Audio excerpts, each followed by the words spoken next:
Okay, so here I am outside of Amco waiting for my truck to be done. It was supposed to be done, well, I guess last Friday. They couldn't get the parts and they got the wrong parts, so it wasn't done yesterday. It's now Tuesday.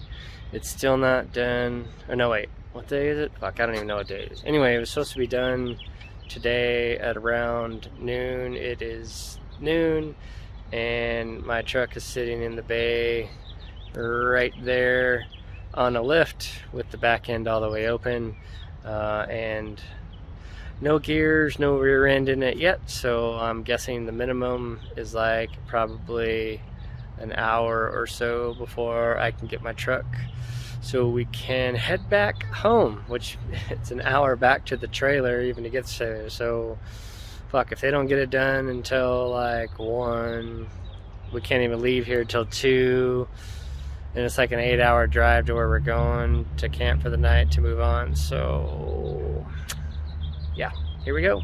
Fun stuff, right? You my gang gang, I'd do anything for you. That's my best friend.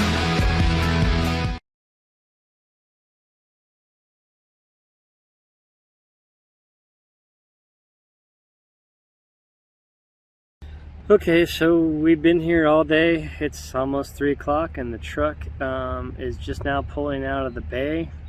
He's going to take it for a quick test drive before he hands it off to me to make sure that everything's okay. It's been a rough, interesting experience. I don't even know what to say at this point. I'm kind of burnt up about everything. Not mad, just very trying, you know. But like, I don't know how to feel about Amco. Like, the guy is really nice there, but I feel like it should have been done a lot sooner. And here goes the truck driving by. And so that's the first time on the new set of gears he's going on it. So we're not leaving tonight. I will have to stay another day, which is the Saturday, Sunday, Monday, Tuesday, the 4th extra day. So I can do a little bit of braking on the gear because it needs a break-in period, especially before we throw a trailer on it and start going down the highway. So it's just money. That's all I got to keep telling myself. You know, nobody got hurt and all that. It's just money. You know, I'm here in Logan, Utah. Logan is a very pretty city. I really like Logan a lot. So if you've never been to Logan, it's where Utah State is. You should drive through, check it out. It's really neat. There's a lot of stuff to do here. They got some very interesting food. But just trying to look on the bright side of things and keep my spirits up, because this was a super expensive lesson. I don't know. Like I said, it's very frustrating that we've been stranded, 4 or 5 extra days, and I'm supposed to be at work today, and I keep calling work and tell them it's going to be another day. And so instead of 2 weeks off, it'll now be 3 weeks off, but I didn't really get to enjoy the last week because I've been stressing out about this truck.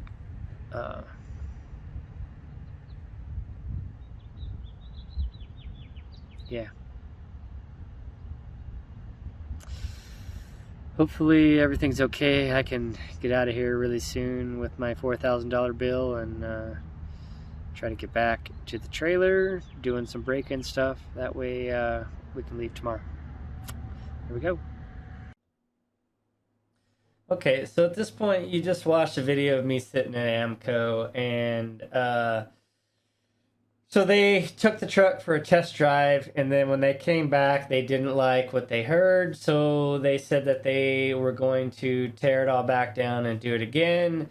But the problem with that was is it was like 3 o'clock, and there was no way they were going to get it done that day. So again, I rented a car, and we went back to Rendezvous Beach State Park and stayed there again. Now, this is where I have to give a shout out to the Division of Natural Resources, DNR, who manages the state park there at Rendezvous Beach next to Bear Lake. They were beyond phenomenal. If it wasn't for them, like, this trip would have been so much worse. They were so helpful and so nice. Like, I can't even explain to you the stress that they took off, because we went for 2 weeks, which is a lot of amount you're allowed to stay. When the truck broke down and we couldn't move our trailer, they were hooking their truck up and moving the trailer to a next spot for us, and the wife had to like use her name to get a spot. And each time, like, it was like open for one day because they were kind of full, like, so they just moved it to the next spot, to the next spot, to the next spot. And they were so beyond helpful. In fact, the day that I went to Amco, one of the DNR guys, I gave him some gas money, but he drove me up there on his own free will. I didn't have to give him gas money. That was something I wanted to do. But they did that on their own, you know, on his day off, just being very nice. They were beyond helpful, beyond phenomenal, beyond anything that they really had to do to help our situation out and to make it so it wasn't so bad. At this point, I don't know if it came across that we had sent the twins home with my mom and grandpa because it was just a little stressful having them there. This picture right here you can see is everything that they replaced: the gears, the carrier, the pinion bearing, all that stuff. And so this is so what you just saw is me thinking the truck was going to be done. They came back, it's not done. We went back to the trailer, and that's where we're going to pick back up. Here we go. Okay, so we've been stuck here, and we're a little bored, but my wife found something very interesting. So we're going to pull a watery bottle of water out and then watch it change. Okay, ready? All right, so you can see right here, it's still watery, right? There, get a little closer so you can see it. It's just water. Okay, here we go. Now it won't work, right? Now look. Look. And now it's all ice. I have no idea why or how or what the hell. If you are, know science and know why that's happening, let me know. I'm gonna do it again.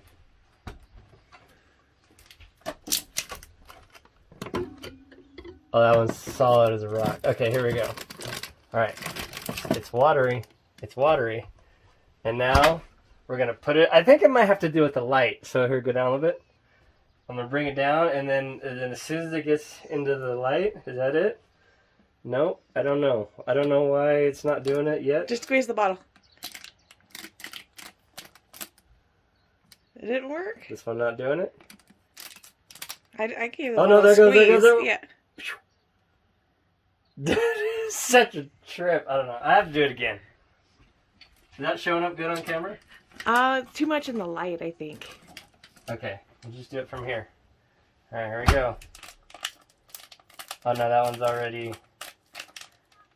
I think that one's, yeah, that one's already kind of done. Right. I don't know if we have any more.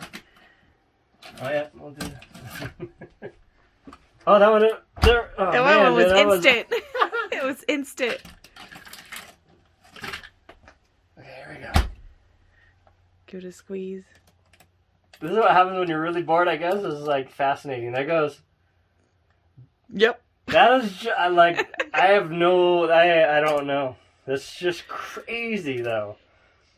She's like, I grabbed the water and it wasn't water anymore. And I was like, what? So then she did it again, and now we just did it like 3 or 4 times. So if you know why it does that, let me know, because it's just sitting in the freezer and it's not frozen.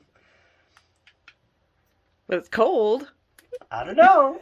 So, I don't know. That's pretty cool. I don't know. We're bored, I guess. But so hopefully we wait out tonight, and then tomorrow morning, hopefully, the truck gets fixed, and then we can not be stranded anymore and be on our way home. And be bored. And then be bored at home. So, all right.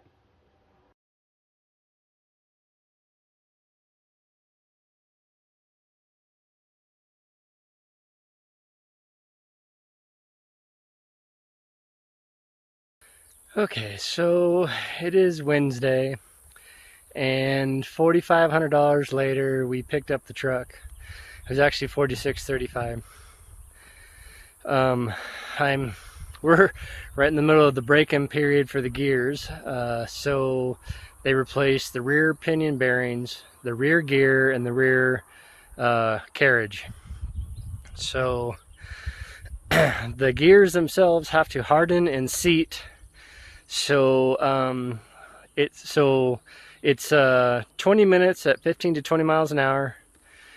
You do that twice, and then it's 15 miles at 45, and then you wait 20 minutes. Oh, so it's in-town speeds, 15 to 20 miles an hour for 20 minutes, and then you let it cool for 30. Then you do that again, and then you drive 15 miles at 45, and then you let it cool for 20, and then you do another 15 at 45, and then you let it cool for 20. So that's where we're at the moment. So what we're gonna do the rest of the time is we're gonna drive down into the lake, because we're at the very top of the mountain. Me and Mr. Prime here. And so we're walking for 10 minutes up this hill, and then we're gonna walk back down, and then we're gonna drive all the way down into town, hook up the trailer, let it sit for 30 minutes, eat lunch, hook the trailer, and then we're gonna do another break-in period for the trailer. So we're gonna tow it for 20 minutes at 15 to 20, and then stop and let it sit for 20, and then we're gonna tow it again for another 15 to 20 minutes and let it stop and cool down for 20. And then we'll drive the rest of the way into the highway and let it sit for 30 minutes. And then when we get onto the highway, we'll do 55, 60 for about an hour, and then stop and let it cool. And then we're kind of done with the heat cycle part of it, and then we'll just take it. The first day we'll probably won't get over 65 until we get down at the end of the first day, let it sit overnight, and then the next day we'll just treat it like any other truck, and then hopefully we'll be home. This has been a whole extra week of being stuck. Yesterday I was pretty wound up and pretty tight, and it wouldn't have taken me a whole lot to set me off. Today I'm much more relaxed. I got the truck, I got the wife, got the food, we got the dog out here, so we're just enjoying the scenery for a little bit longer until we hook up the trailer and start heading out of here. So another step. So with that, I'll catch up with you later.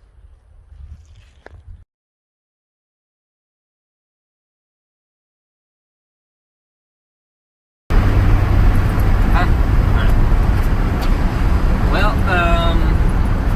as you can see, as you can see, we're back on the road, and we're back in Arizona. We drove for 11 hours yesterday doing break-in on the gear, and then we got all the way to Arizona, and now we're back up at the crack of dawn so we can get home.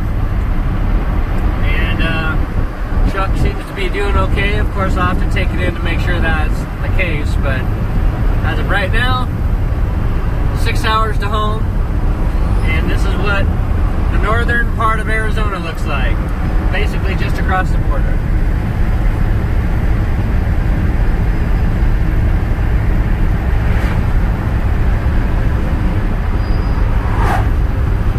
All right, next stop, Tucson.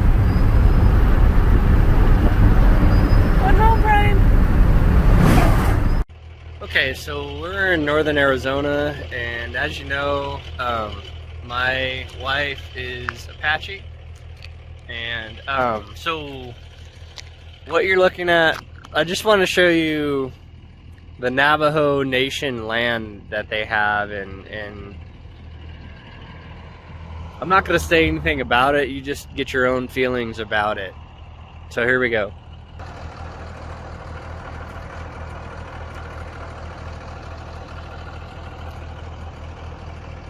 I don't know if you can see the houses out there.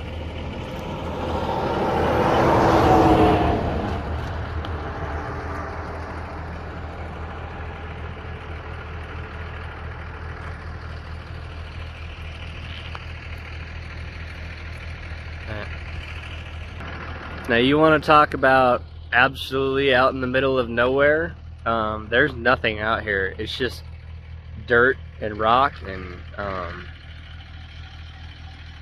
yeah, kind of crazy. But this is what the Navajo Nation reservation looks like in northern Arizona.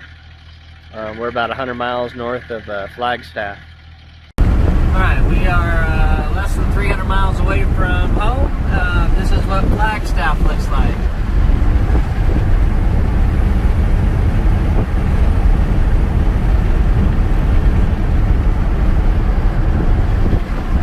Nice area, but they just had a fire in the last couple of days that they were cleaning up back there, so there's always the danger when you live in an area like this.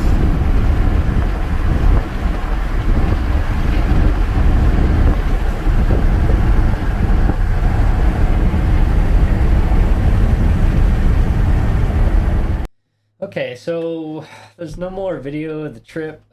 We made it home without incident, made it back to Tucson. I later took the truck in and had it examined, and the break-in that we did a really good job. The fluid was clear, and the truck is just fine, thank God. There was a lot of worry that putting 1,000 miles on the brand new gear, even towing, would be an issue, but I guess we took enough precautions on doing the break-in before we had the trailer and doing the break-in after we had the trailer, and just, not really horsing it around. Worked. It did fine. It runs well. There's no issue with it at all, thank God. But, there was just a couple of lessons on this trip, and one of those things is, make sure you're always walking around your vehicle every time you stop. Just double check everything, make sure everything looks okay. If you start, the second one is you start hearing noise and stuff, really pay attention to that.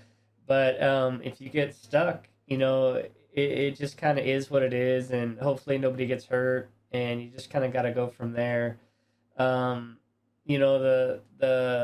lessons here for me was, I think part of this was, I've had this truck so long, I just didn't really think about it. And, it's got 340,000 miles on it. And, yes, the engine runs just fine, but there's other parts on this truck that are getting old and needs to be replaced. And because they weren't broken at the time, I just didn't think about it. But I need to go back and look and say, okay, what has never been replaced on this truck? And is it a wear item that can leave me stranded with a super expensive fix? And if those, if it comes to any of those, then that's gonna have to be done. And the next one that I'm gonna do is the rear pinion bearing is done. The front I don't think has ever been done, so the front pinion bearing is gonna get fixed, and then I'm gonna have the rear bearings on the wheels replaced, because I don't know that they've ever been done, but I know the front ones we have had replaced, but I might just replace all four of them anyway just to be done with it. The U-joints on the truck, I'm gonna have those inspected, but those will probably be the next other things that are replaced. Everything else has kind of been gone through a bit, so I mean, that kind of stuff, it is what it is. I know I've had the alternator replaced a few times, the belt, replaced, and, and so all those little things. But the truck is a 2003. It is almost 20 years old. And, those kind of things will happen. I'm not getting rid of it. I absolutely love this truck, and it's just fine. And even if it's $5,000 a year, that's still less than a car payment. But there are a couple lessons I learned in this that I need to be aware of for the future, and just make sure something like this doesn't happen when I'm so far away from home. So if this had happened locally or even in Arizona, I probably would have just had it towed back to where I live and probably just replaced the whole rear end on it. And because that was the other thing that I found out is the rear end that is on this truck is one of the rarest rear ends out of all these Dodge 2003 Dodges that it could have been. And that's the other part that made it difficult to replace it was they were having to ship parts from California overnight because it wasn't the standard edition rear end on the truck, which means they didn't have the parts locally. So those are the kind of lessons I learned. Thank you guys for watching all the way up to this. I don't know if this was boring or not. To me, it just kind of told the story of how this trip went from really good to really bad. And overall, when I look at it, because of DNR's help and how generous they were with helping us out, and the fact that nobody got hurt, and in general, the trip was really, really good. So even though it seems like a hell trip, you know, it really was actually a really good one. And if you ask the twins what's their favorite camping trip, this is their one they're going to point to, the Bear Lake trip, because they had a great time. And that, for me, also adds to the fact that this trip really wasn't as bad. Now, for cost-wise, the final cost on the truck was $4,600 before taxes. It put it about $5,000 after taxes. And then, you know, the extra camping cost. And then what really, the other part that really hurt on this trip was this is about the time that gas prices were so high. And it was like $6 a gallon for diesel. So instead of like a $750 gas bill, it was almost $2,000. And that was kind of crazy. So, you know, overall, this trip was about $7,700 with reservations and everything else. A far cry from the you know, $2,500 that I had anticipated. But in the end, nobody got hurt. It was a great memory for the twins, and we still had a really good time. So overall, you know, it was just money, but it was still a great memory, and I'm glad we went. I'm glad things played out like they did, where, you know, a couple things happened, we overcame them, and nobody got hurt. Thanks again for watching. Don't forget to leave a comment. Much love all. We're out of here. Hi, I'm Randy. I'm November. I Ramona too. And this is Optimus Prime, and we're just ducking around. If you like the content, please consider subscribing. And thank you for checking us out. You're my gang, gang. I'd do anything for you.